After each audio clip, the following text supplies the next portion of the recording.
Passo a palavra à advogada da acusação, doutora Janaína Conceição, até 6 minutos. Muito obrigada, excelência. Estou bem mais calma. Bom, começo então nesse clima de São João, cumprimentando novamente a todos e parabenizando a presidência e a relatoria, porque é um trabalho tenso, né? É um trabalho tenso, é um processo importante.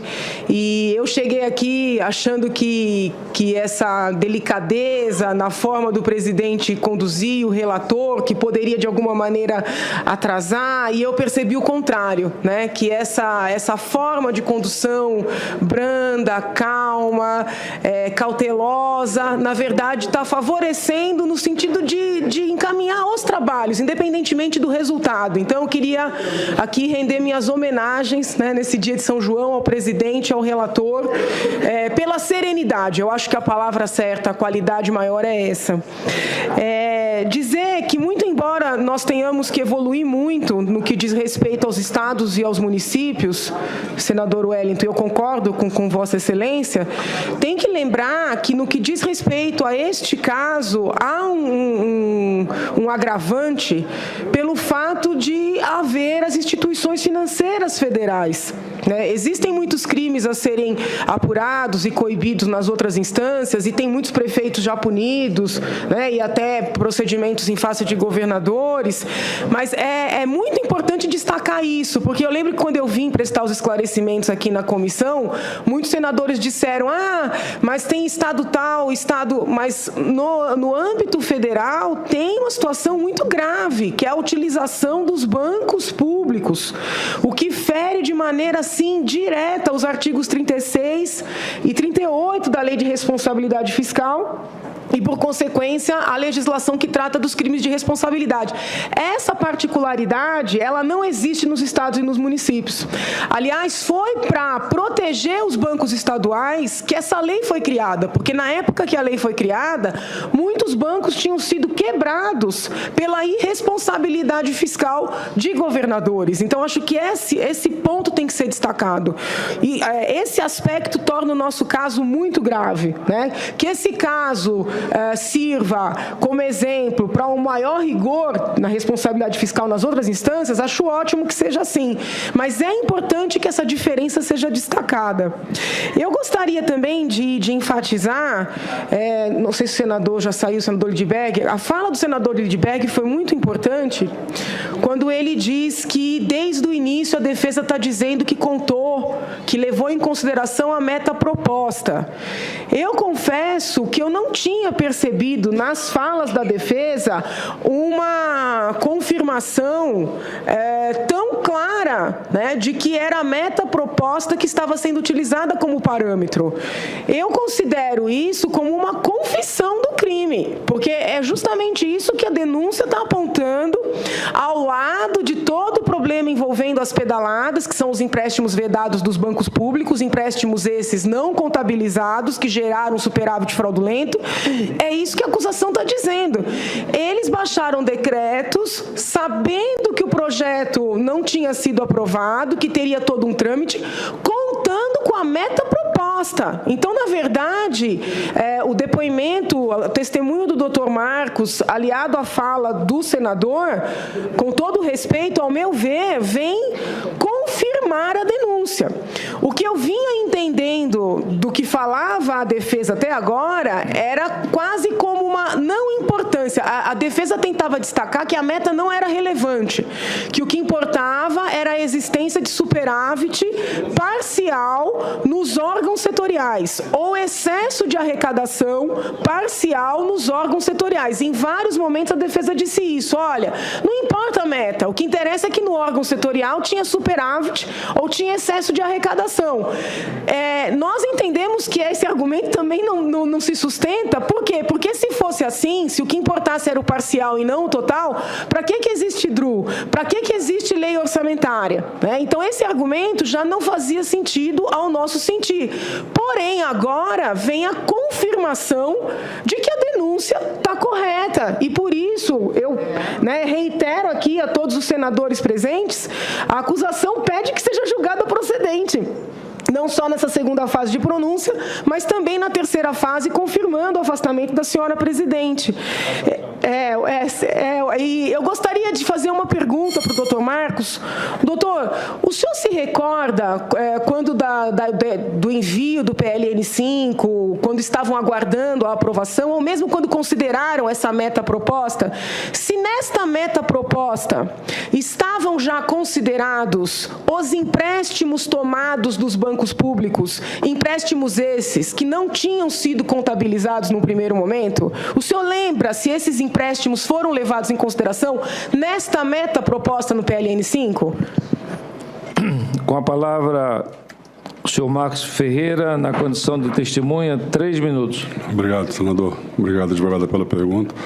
Só para esclarecer, quer dizer, a questão da meta aí, inerente à questão do crédito, a gente só se reportava a questão do crédito estar submetido ao limite vigente.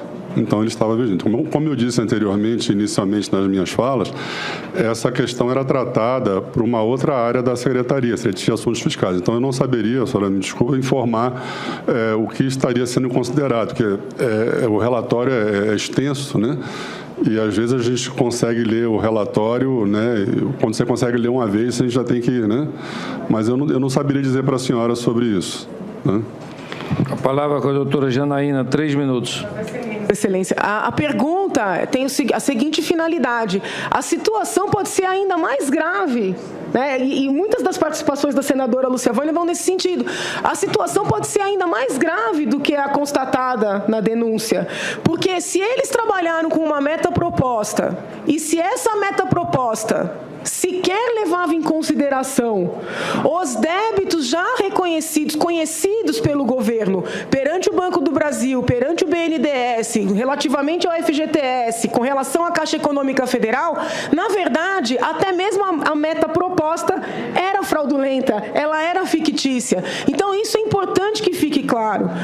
Um dos pontos levantados pelo senador Wellington tem a ver com um documento que eu destaquei aqui ontem, e eu torno a destacar o documento de número 81, os bancos foram oficiados a fim de mostrarem quais foram os principais beneficiados pelo Plano Safra e, sobretudo, pelo PSI, porque o PSI, a rigor, se destinaria a empresas pequenas, a empresas médias, para comprar maquinário, só que só teve empresa grande beneficiada, né?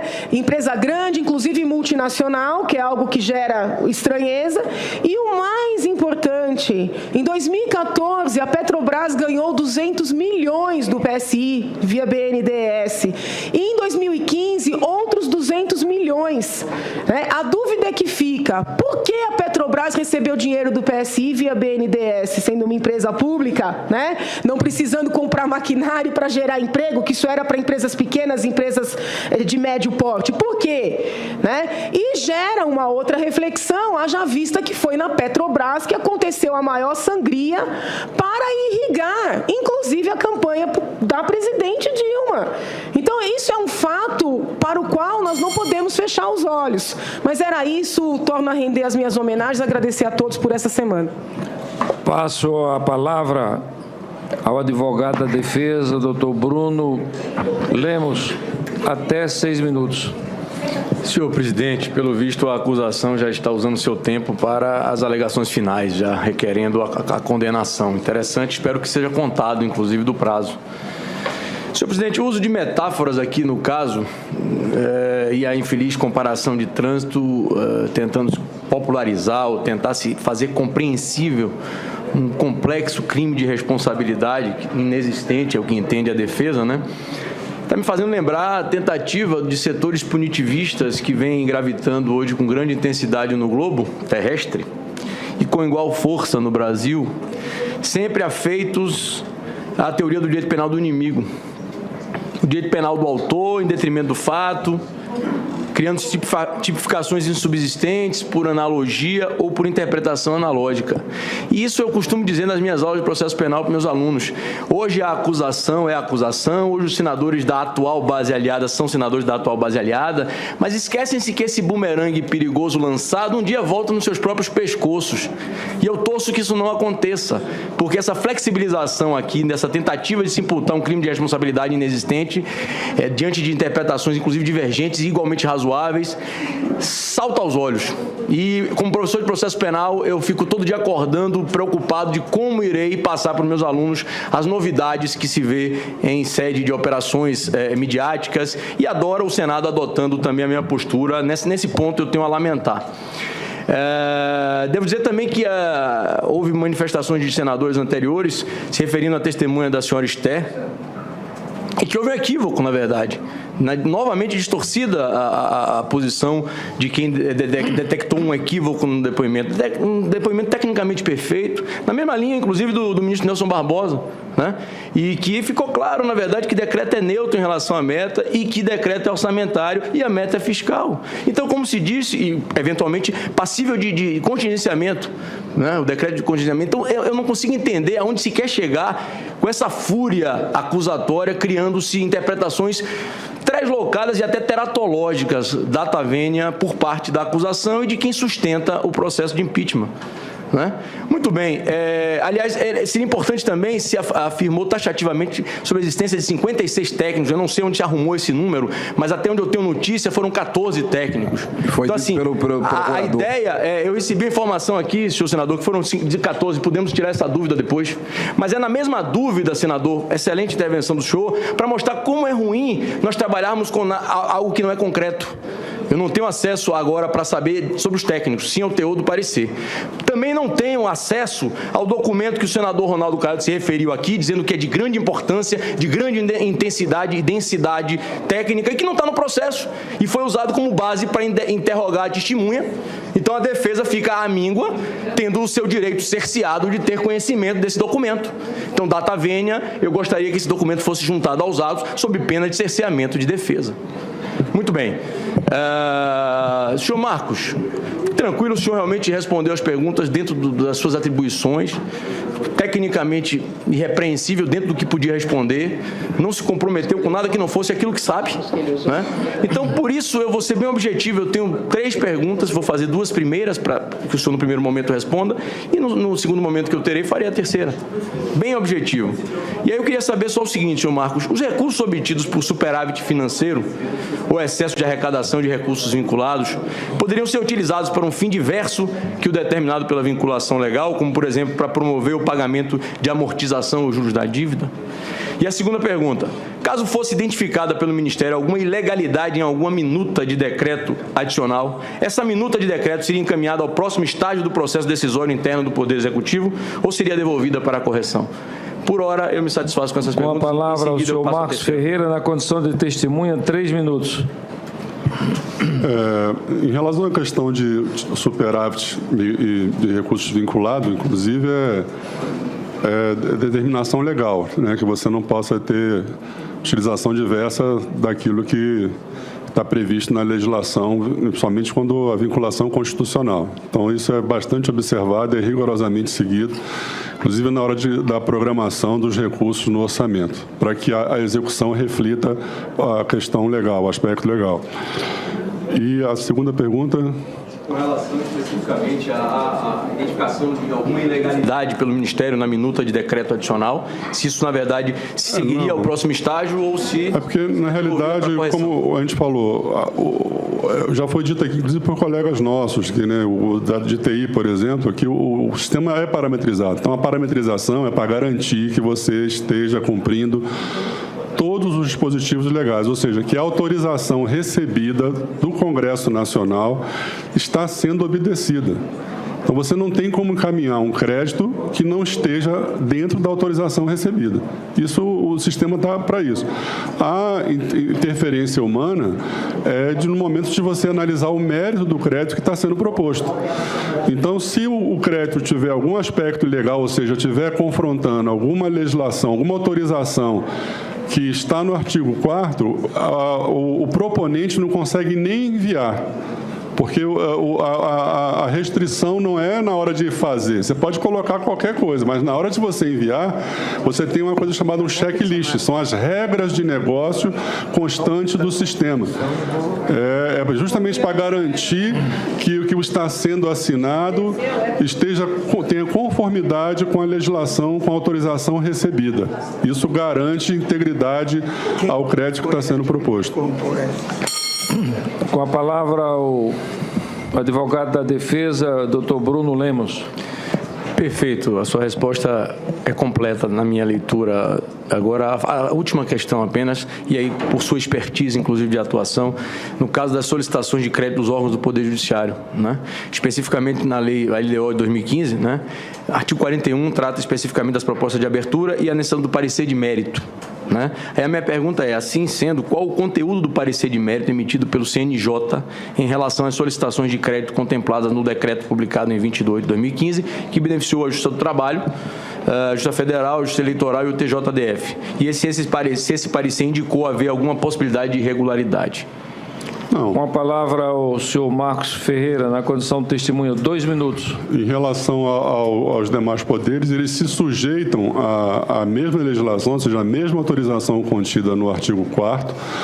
A questão do parecer de mérito por questões da própria LDO, né, como o senhor colocou que é exigida, o próprio nome já está dizendo, né, no mérito da oportunidade, da viabilidade do crédito que está sendo proposto. O que se buscou em relação à questão do parecer de mérito, aliás, em relação aos órgãos dos demais poderes encaminharem esse pedido via CIOP para o Ministério do Planejamento, são só aqueles créditos que envolvam essas fontes de recursos, de excesso de arrecadação e de recursos próprios, né, de convênio, etc., ou outra fonte superávit, que não remanejamento, porque na própria LDO ele já tem autorização para fazer por ato próprio os remanejamentos, ou seja, remanejamento não implicaria em estar extrapolando o limite que foi estabelecido. E esses outros créditos à conta desses excessos superávites só são feitos quando considerados no relatório de avaliação bimestral. Ou seja, eles têm que ter compatibilidade com o limite. Se os demais poderes demandam o crédito, ele tem que estar compatível com o cenário fiscal vigente, ou seja, eles têm que ser considerados no relatório de crédito. A partir daí é feito o crédito. E por exigência legal da própria LDO, isso é explicitado no texto, no parágrafo da LDO, que eles foram considerados no relatório de avaliação bimestral. Ok? Questão de ordem. Doutor Bruno, na condição de advogado da defesa, Vossa Senhoria tem 1 minuto ainda. Senhor presidente, aproveitando a condição da bondade junina de Vossa Excelência, serei bem breve. Como nordestino, queria aproveitar o último momento de falar para desejar um feliz São João a todos os meus conterrâneos. A minha irmã, parabéns por ter nascido em São João, Nares Pinheira, e que tenham os senhores um bom regresso às suas residências. Pela ordem, senadora Ana Amélia. Eu gostaria, baseado no artigo 18 do regimento, presidente, o doutor Bruno Lemos, que é o advogado de defesa, mencionou no início da sua inquirição à testemunha que hoje foram usadas manobras, na visão dele, que em algum momento citou o caso de vários senadores e nominalmente o senador Ronaldo Caiado. Não sou advogado do senador Ronaldo Caiado, mas apenas me atenho a quando ele diz que houve cerceamento de defesa. Eu gostaria, doutor Bruno, que o senhor identificasse em que momento houve cerceamento de defesa na sessão dessa oitiva agora, uma vez que todos os documentos citados pelos senadores são documentos públicos, porque nós temos que fazer perguntas sobre todas as matérias em documentos ou de informações públicas que são de conhecimento de todos. Então, eu não vejo que tenha havido motivo para isso, e os questionamentos feitos foram com os recursos que nós dispomos. Eu imagino que num tribunal de júri, o advogado de defesa e de acusação, da mesma forma farão. Aqui nós estamos num julgamento, claro, um julgamento político, que temos várias maneiras de fazer a inquirição às testemunhas, mas eu gostaria que Vossa Excelência, até em respeito ao comando desta sessão pelo senador Raimundo Lira, pela, digamos, exemplar conduta de equilíbrio, de tranquilidade, hoje em relação, digamos, aos tempos, e lembrando que segunda-feira serão 3 testemunhas, um ex-ministro, inclusive. Então, seria importante que, para que terminássemos a sessão de hoje, que fosse identificado em que momento nós tivemos eventual cerceamento de defesa. 2 minutos para o advogado Bruno Lemos, da Defesa. Senhor presidente, senhora senadora, por quem eu nutro grande respeito, especificamente, me parece que toda a fala do senador Caiado foi pautada num parecer, se eu não me engano, da sua consultoria ou da consultoria do Senado, que ele disse que a testemunha teria a obrigação de conhecer, porque se tratam de grandes técnicos no assunto. E esse material, que eu saiba, que me conste, não consta do processo, eu não tive acesso enquanto defesa, e muito menos a testemunha para poder responder aquilo que era indagado com efetividade e intensidade. Então, uma coisa são rascunhos que nós temos, acesso a leis específicas, acesso a documentos públicos. Outra coisa são pareceres, que são trazidos como referência para questionamentos e exigindo-se respostas em função desses documentos que não estão, repito, publicizados. E hoje me parece que o próprio Código de Processo Civil é ainda mais intenso com relação à preocupação desses elementos, porque eu entendo, evidentemente, a característica política desse processo, entendo que os senhores senadores têm uma satisfação a dar aos seus eleitores, mas eu aqui estou como técnico, como advogado, e eu preciso trabalhar com elementos concretos quando efetivamente se trata de documento que é tido como elemento contra a minha constituinte. Senhora senadora.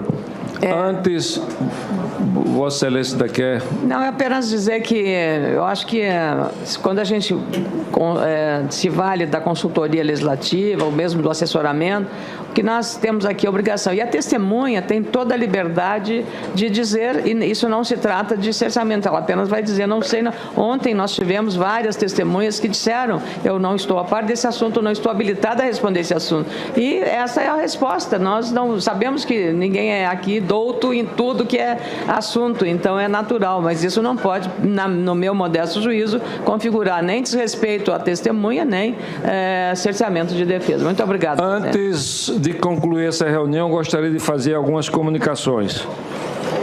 Primeiro, nós determinamos aqui, eu e o senador Antônio Anastasia, de que os trabalhos desta comissão especial do impeachment, ela daria o mais amplo direito de defesa que um julgamento eventualmente pudesse ter nesse país. Tenho certeza que a história vai reconhecer que agimos desta forma, dando até em momentos que não havia nenhuma previsão legal, nós abrimos espaço para que a defesa se pronunciasse e defendesse a presidenta afastada, ora acusada nessa denúncia 1/2016. Então, isso é uma coisa que tem que ficar mais uma vez registrado. Informo também que nós estamos agora encerrando a 23ª reunião da Comissão Especial do Impeachment. Sustenta o processo de impeachment. Né? Muito bem. Aliás, seria importante também se afirmou taxativamente sobre a existência de 56 técnicos. Eu não sei onde se arrumou esse número, mas até onde eu tenho notícia foram 14 técnicos. Foi então, assim, a ideia, eu recebi a informação aqui, senhor senador, que foram de 14, podemos tirar essa dúvida depois, mas é na mesma dúvida, senador, excelente intervenção do senhor, para mostrar como é ruim nós trabalharmos com algo que não é concreto. Eu não tenho acesso agora para saber sobre os técnicos, sim ao teor do parecer. Também não tenho acesso ao documento que o senador Ronaldo Caiado se referiu aqui, dizendo que é de grande importância, de grande intensidade e densidade técnica, e que não está no processo, e foi usado como base para interrogar a testemunha. Então a defesa fica à míngua, tendo o seu direito cerceado de ter conhecimento desse documento. Então, data vênia, eu gostaria que esse documento fosse juntado aos autos, sob pena de cerceamento de defesa. Muito bem. Senhor Marcos, tranquilo, o senhor realmente respondeu as perguntas dentro das suas atribuições, tecnicamente irrepreensível dentro do que podia responder, não se comprometeu com nada que não fosse aquilo que sabe. Né? Então, por isso, eu vou ser bem objetivo, eu tenho 3 perguntas, vou fazer 2 duas primeiras, para que o senhor no primeiro momento responda, e no segundo momento que eu terei, farei a terceira. Bem objetivo. E aí eu queria saber só o seguinte, senhor Marcos, os recursos obtidos por superávit financeiro, ou excesso de arrecadação de recursos vinculados, poderiam ser utilizados para um fim diverso que o determinado pela vinculação legal, como, por exemplo, para promover o pagamento de amortização ou juros da dívida?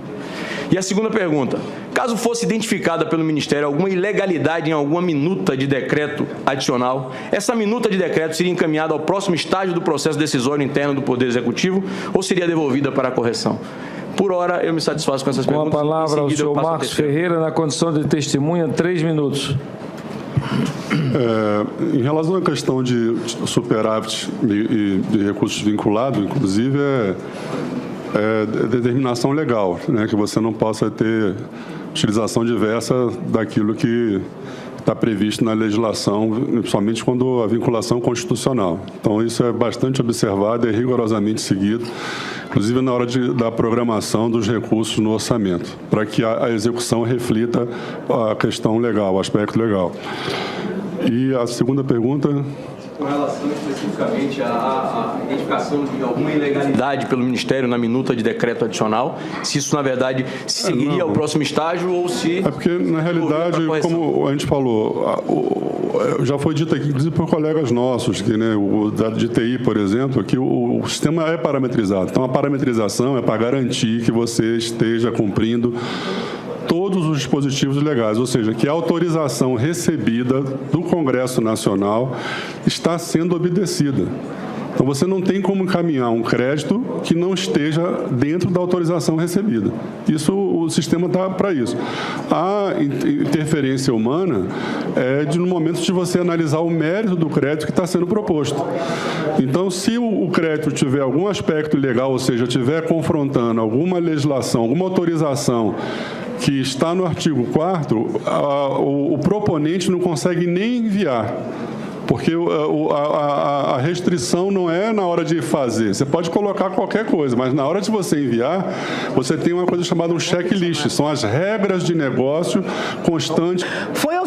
Os bancos foram oficiados a fim de mostrarem quais foram os principais beneficiados pelo Plano Safra e, sobretudo, pelo PSI, porque o PSI, a rigor, se destinaria a empresas pequenas, a empresas médias, para comprar maquinário, só que só teve empresa grande beneficiada, né? Empresa grande, inclusive multinacional, que é algo que gera estranheza, e o mais importante, em 2014, a Petrobras ganhou 200 milhões do PSI via BNDES, e em 2015, outros 200 milhões.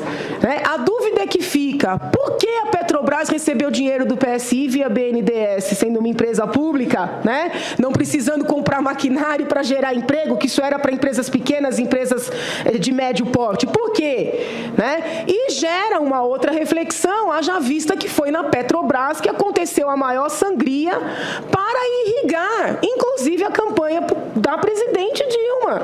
Então, isso é um fato para o qual nós não podemos fechar os olhos. Mas era isso, torno a render as minhas homenagens, agradecer a todos por essa semana. Passo a palavra ao advogado da defesa, doutor Bruno Lemos, até 6 minutos. Senhor presidente, pelo visto a acusação já está usando seu tempo para as alegações finais, já requerendo a condenação. Interessante, espero que seja contado, inclusive, do prazo.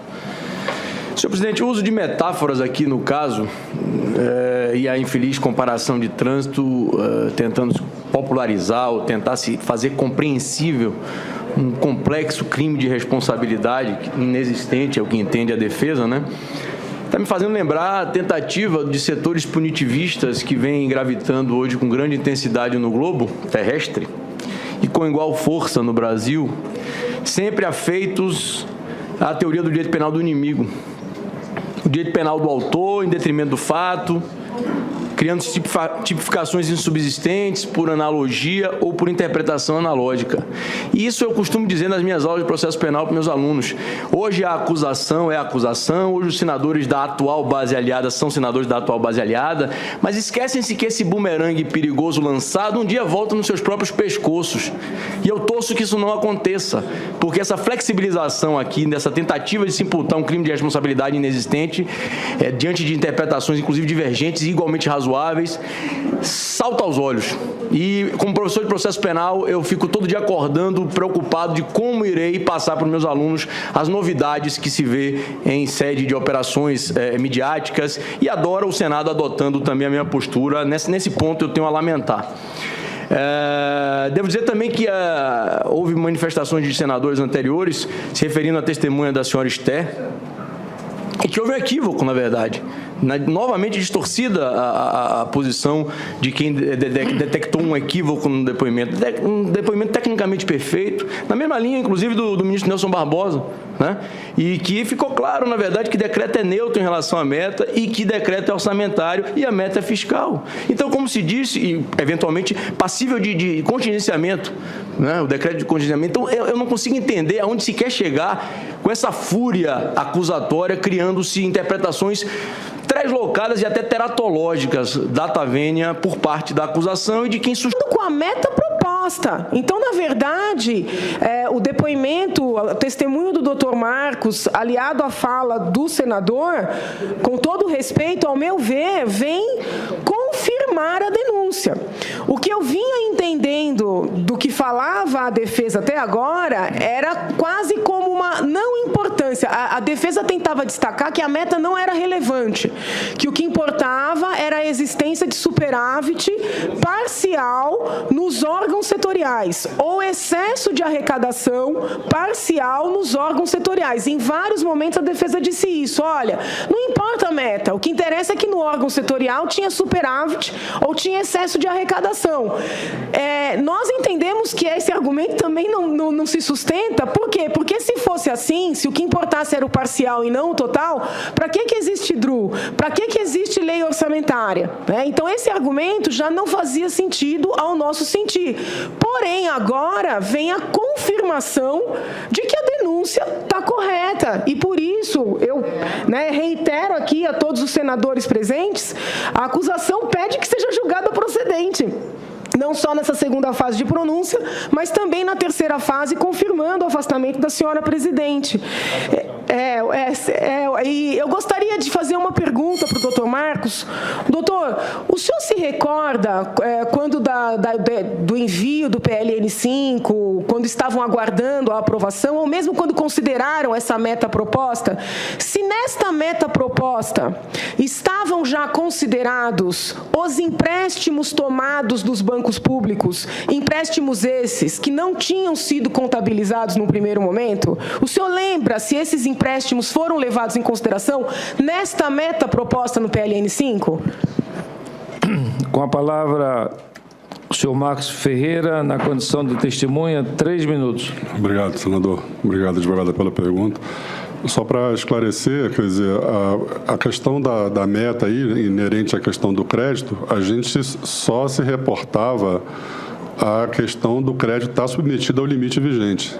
Então, ele estava vigente. Como eu disse anteriormente, inicialmente nas minhas falas, essa questão era tratada por uma outra área da Secretaria, Secretaria de Assuntos Fiscais. Então, eu não saberia, senhora, me desculpa, informar o que estaria sendo considerado, porque o relatório é extenso, né? E, às vezes, a gente consegue ler o relatório, né? Quando você consegue ler uma vez, a gente já tem que ir, né? Mas eu não saberia dizer para a senhora sobre isso, né? A palavra com a doutora Janaína, 3 minutos. Excelência, a pergunta tem a seguinte finalidade: a situação pode ser ainda mais grave, né? E muitas das participações da senadora Lúcia Vânia vão nesse sentido. A situação pode ser ainda mais grave do que a constatada na denúncia, porque se eles trabalharam com uma meta proposta, e se essa meta proposta sequer levava em consideração os débitos já reconhecidos, conhecidos pelo governo, perante o Banco do Brasil, perante o BNDES, relativamente ao FGTS, com relação à Caixa Econômica Federal, na verdade, até mesmo a meta proposta era era fraudulenta, ela era fictícia. Então, isso é importante que fique claro. Um dos pontos levantados pelo senador Wellington tem a ver com um documento que eu destaquei aqui ontem, e eu torno a destacar o documento de número 81. Do sistema. É justamente para garantir que o que está sendo assinado tenha conformidade com a legislação, com a autorização recebida. Isso garante integridade ao crédito que está sendo proposto. Com a palavra o advogado da defesa, doutor Bruno Lemos. Perfeito, a sua resposta é completa na minha leitura. Agora, a última questão apenas, e aí por sua expertise, inclusive de atuação, no caso das solicitações de crédito dos órgãos do Poder Judiciário, né? Especificamente na lei, a LDO de 2015, né? Artigo 41 trata especificamente das propostas de abertura e a necessidade do parecer de mérito. Né? Aí a minha pergunta é, assim sendo, qual o conteúdo do parecer de mérito emitido pelo CNJ em relação às solicitações de crédito contempladas no decreto publicado em 22 de 2015, que beneficiou a Justiça do Trabalho, a Justiça Federal, a Justiça Eleitoral e o TJDF? E se esse parecer indicou haver alguma possibilidade de irregularidade? Não. Com a palavra o senhor Marcos Ferreira, na condição de testemunha, 2 minutos. Em relação aos demais poderes, eles se sujeitam à mesma legislação, ou seja, a mesma autorização contida no artigo 4º. A questão do parecer de mérito por questões da própria LDO, né, como o senhor colocou que é exigida, o próprio nome já está dizendo, né, no mérito da oportunidade, da viabilidade do crédito que está sendo proposto. O que se buscou em relação à questão do parecer de mérito, aliás, em relação aos órgãos dos demais poderes encaminharem esse pedido via CIOP para o Ministério do Planejamento, são só aqueles créditos que envolvam essas fontes de recursos, de excesso de arrecadação e de recursos próprios, né, de convênio, etc., ou outra fonte superávit, que não remanejamento, porque na própria LDO ele já tem autorização para fazer por ato próprio os remanejamentos, ou seja, remanejamento não implicaria em estar extrapolando o limite que foi estabelecido. E esses outros créditos à conta desses excessos superávites só são feitos quando considerados no relatório de avaliação bimestral. Ou seja, eles têm que ter compatibilidade com o limite. Se os demais poderes demandam o crédito, ele tem que estar compatível com o cenário fiscal vigente, ou seja, eles têm que ser considerados no relatório de crédito. A partir daí é feito o crédito. E por exigência legal da própria LDO, isso é explicitado no texto, no parágrafo da LDO, que eles foram considerados no relatório de avaliação bimestral. Ok? Questão de ordem. Doutor Bruno, na condição de advogado da defesa, Vossa Senhoria tem 1 minuto ainda. Senhor presidente, aproveitando a condição da bondade junina de Vossa Excelência, serei bem breve. Como nordestino, queria aproveitar o último momento de falar para desejar um feliz São João a todos os meus conterrâneos. A minha irmã, parabéns por ter nascido em São João, na Ares Pinheira, e que tenham os senhores um bom regresso às suas residências. Pela ordem, senadora Ana Amélia. Eu gostaria, baseado no artigo 18 do regimento, presidente, o doutor Bruno Lemos, que é o advogado de defesa, mencionou no início da sua inquirição à testemunha que hoje foram usadas manobras, na visão dele, que em algum momento citou. Passo a palavra à advogada da acusação, doutora Janaína Conceição, até 6 minutos. Muito obrigada, Excelência. Estou bem mais calma. Bom, começo então nesse clima de São João, cumprimentando novamente a todos e parabenizando a presidência e a relatoria, porque é um trabalho tenso, né? É um trabalho tenso, é um processo importante. E eu cheguei aqui achando que essa delicadeza na forma do presidente conduzir o relator, que poderia de alguma maneira atrasar, e eu percebi o contrário, né? Que essa forma de condução branda, calma, cautelosa, na verdade está favorecendo no sentido de encaminhar os trabalhos, independentemente do resultado. Então eu queria aqui render minhas homenagens, né, nesse dia de São João, ao presidente, ao relator, pela serenidade. Eu acho que a palavra certa, a qualidade maior é essa. Dizer que muito embora embora nós tenhamos que evoluir muito no que diz respeito aos estados e aos municípios, senador Wellington, eu concordo com Vossa Excelência, tem que lembrar que no que diz respeito a este caso, há um agravante pelo fato de haver as instituições financeiras federais.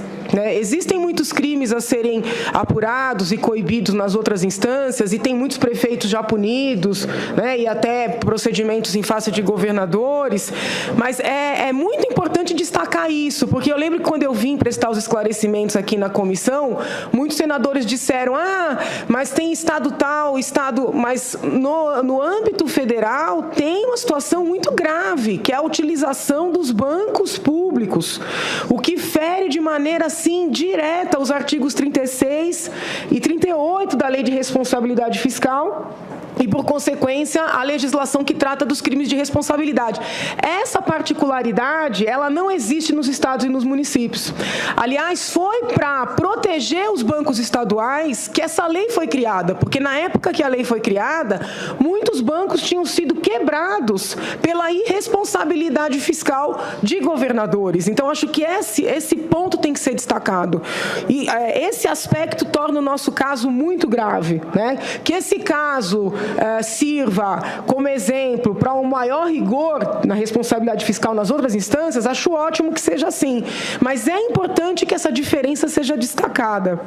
Eu gostaria também de enfatizar, não sei se o senador já saiu, o senador Lindbergh, a fala do senador Lindbergh foi muito importante quando ele diz que, desde o início, a defesa está dizendo que contou, que levou em consideração a meta proposta. Eu confesso que eu não tinha percebido nas falas da defesa uma confirmação tão clara, de que era a meta proposta que estava sendo utilizada como parâmetro. Eu considero isso como uma confissão do crime, porque é justamente isso que a denúncia está apontando, ao lado de todo o problema envolvendo as pedaladas, que são os empréstimos vedados dos bancos públicos, empréstimos esses não contabilizados, que geraram superávit fraudulento. É isso que a acusação está dizendo. Eles baixaram decretos, sabendo que o projeto não tinha sido aprovado, que teria todo um trâmite, com